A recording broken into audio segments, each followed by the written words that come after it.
Party వ్యవస్థాపకులు NT Ramarao గారి జన్మదిన సందర్భంగా ఈరోజు ఎప్పుడు కూడా మనం ప్రతి ఏటా కూడా ఒక మహానాడు ఒక్కొక్క జిల్లాలో చేసుకుంటాం.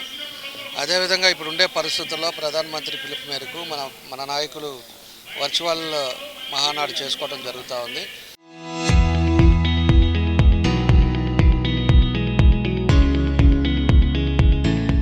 దీనికి మొత్తం కూడా 12 క్లస్టర్స్ మన దగ్గర ఉంటే ప్రతి క్లస్టర్స్ కూడా ప్రతి ఏరియాలో ఉండాలనేదే ఈరోజు పార్టీ ఉద్దేశం.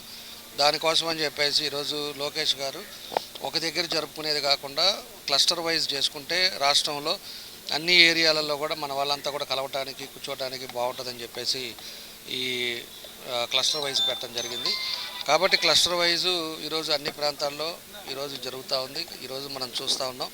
ఈరోజు ఒక్కొక్క క్లస్టరు 5 డివిజన్లు ఉంటే 5 డివిజన్లో ముఖ్య నాయకులు, డివిజన్ ప్రెసిడెంట్లు, అదేవిధంగా బూత్ ప్రెసిడెంట్లు, కేఎస్ఎస్లు, అదేవిధంగా ముఖ్య నాయకులు, పార్టీ కార్యకర్తలు అందరూ కూడా కలిసి ఈరోజు ఈ కార్యక్రమాలు జరుపుకోవటం, అదేవిధంగా లైవ్లో అక్కడ జరిగే ప్రోగ్రామ్స్ కూడా మనం లైవ్లో చూసుకోవటం, అదేవిధంగా ఈ డివిజన్స్లో ఉండే సమస్యలు కూడా అందరూ కూడా చాలా రోజుల తర్వాత కూర్చునేటప్పుడు అక్కడ ఉండే సమస్యలు కానీ అక్కడ ఉండే మనం ఏం చేస్తే బాగుంటుంది అనేది కూడా అన్నీ కూడా డిస్కస్ చేసుకునేటట్టుగా ఈరోజు ఈ కార్యక్రమాలు కూడా జరుగుతూ ఉన్నాయి.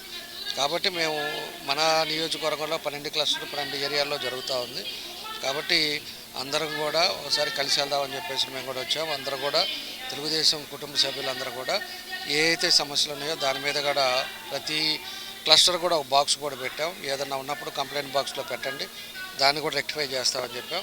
ఈ విధంగా ఈసారి ఈ మహానాడు ఈ విధంగా చేసుకోవడం జరుగుతుందని చెప్పి కూడా మేము తెలియజేస్తున్నాం. ఇదివరకు ఫస్ట్ నెల్లూరు అనుకున్నాం, నెల్లూరులో పెట్టాలనుకుని తర్వాత ఏదైతే ఈ పిలుపు మేరకు ఏ నియోజకవర్గానికి కస్టమైజ్గా పెడతాం జరుగుతాం.